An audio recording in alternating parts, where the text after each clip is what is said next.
El próximo protagonista de Climbing Lovers se llama Wyatt. Él nació en Birmingham en 1961, una época muy difícil, y a la edad de 14 años empezó a escalar. Los inicios no fueron fáciles y durante casi más de 4 décadas se dedicó a hacer trad climbing, solo y boulder. Y en la última década comenzó con la escalada deportiva. Él nos cuenta toda su evolución.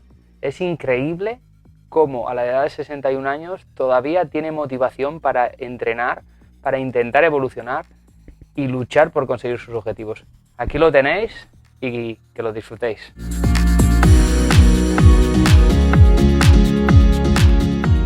For me, it was quite difficult really, because we lived in Birmingham, which is a big city, nowhere near climbing. We would have to catch a train and a bus and camp, all for one day's climbing. And I was too young to join a climbing club, because climbing clubs always met in pubs, and I was too young, I couldn't go in. And so I started just to meet a few people, and then I worked in a climbing shop, Saturdays to start with, and then full time.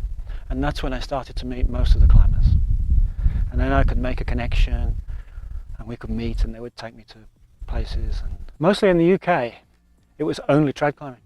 When I started, there was only trad climbing. Sport climbing didn't exist. 30 more years, I only trad climbed. Okay, it became acceptable when people like Jerry Moffat, Ben Moon, these people started doing routes. Then the English started to think, oh, okay, maybe sport climbing is okay. And then it grew from there. So by the time that happened, it's already, what, middle, late 1980s. You know, I've already been climbing since 1970 something. So for me, it had always been trad. And whilst these guys were doing that, I didn't even look at sport climbing, because these were the top guys. And not only that, for me it wasn't climbing, trad climbing was climbing. And it took a long time for me to understand and to get to know sport climbing. Well, now that I understand it, I think it's great. And I think that sport climbing, trad climbing and bouldering all work really well together. I think together it makes for a really good climber. Bouldering is, for me, is good for my footwork, and sport climbing is good for your head, because you push, the hardest you ever push is sport climbing. You don't do that very often trad climbing. And then you fall off and it's all okay. And then you transfer that to trad climbing. So you know you can pull on small holds, you know, as long as you can trust the gear you've put in. 8, 10 years now, 3 have worked together. Back in the 1980s, my climbing peak was about English trad grade E5, 6A, maximum, really was my peak. And then, you know, you get older, things happen, things change. And I hadn't climbed at that level for some years, maybe 10 years or more. And I'd got my 50th birthday coming up. And I thought it would be nice to climb at E5 again, because I thought E5 at 50 just sounded so cool. And I went around the Peak District, trying different routes, found the one that I thought would work, because E5 on gritstone can be quite dangerous, but there are some safe ones. So I found a safe one that would take good gear, and I just had to learn the gear, learn the moves, and it worked well. I was very pleased, I was very happy. Well, at 60, well, of course we've had COVID, which has got in the way of everything. But at 60, all my friends were saying, E6 at 60, you should do E6. And I thought, no, I want something different. And my sport climbing, I climbed up to many years for sort of 6A, 6B, then some 7As, then 7B. And I thought, 8A at 60, that sounds good. Even if it's only one, it only needs to be one. And even if I don't do it, the work that I do to try to do it, from there to here, I just learned so much. And now I'm 61, I've missed my target. If you wanted to be tough and hard, you could say I've failed. I don't believe I have, because I believe I've improved a lot anyway. And I think I could carry on. Now I'm starting to believe, because I think the other thing is, if you don't believe, you can't do it. And I haven't looked yet at any 8As, because I've only just started believing.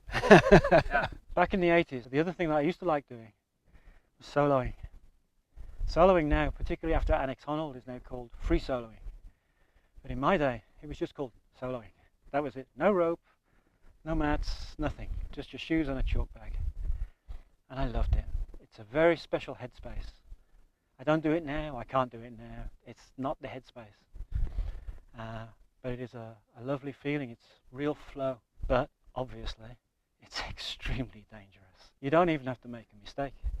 A hold breaks, you're off. All of the famous soloists that died some years ago, they all died on easy routes.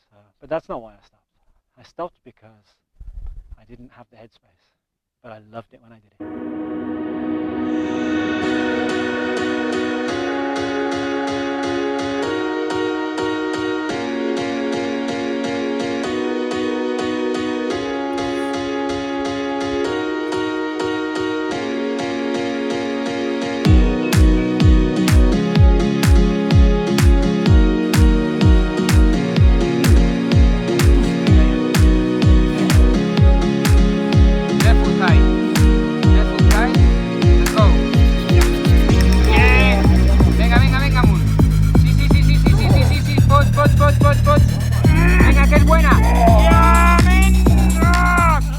Hello to Patxi's followers, and if you've been following him and reading his comments or listening to his videos, then listen carefully because sometimes there's a gem in there and you need to recognize how it applies to you.